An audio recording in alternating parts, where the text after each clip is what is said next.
Hello, John Douglas here from the Grass10 team in Teagasc. As part of the Clover promotion within Teagasc for 2023, we have a series of Clover walks ongoing throughout the country.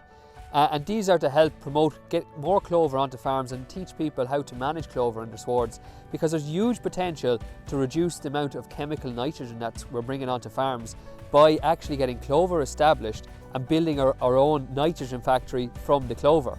And the board I'm covering today is actually nutrient management, so that includes nitrogen and P&K management for clover swards.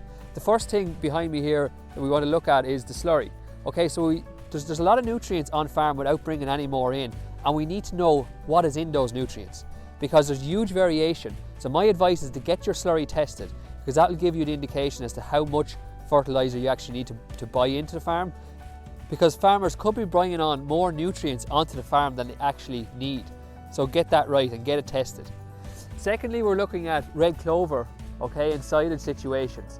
And what the main thing here is to know that we don't want to put out any more than 50 kilos of nitrogen per hectare for first cut, and it doesn't need any nitrogen for second or third cut. So red clover silage is probably a 3-cut system, but it does need a lot of P&K. Okay, so when you have a 3-cut system, there's lots of P&K coming off, and that needs to be replaced, whether it's slurry or 0730.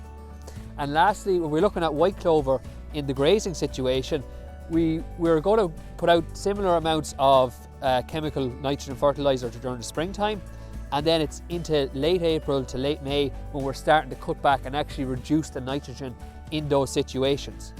So the 3 key things to reduce nitrogen on your farm with clover are that we test the slurry to know how much nutrients are actually in the slurry, that we only spread a max of 50 kilos of nitrogen per hectare on first cut silage with the red clover, and just topping up with 0730 or slurry after that.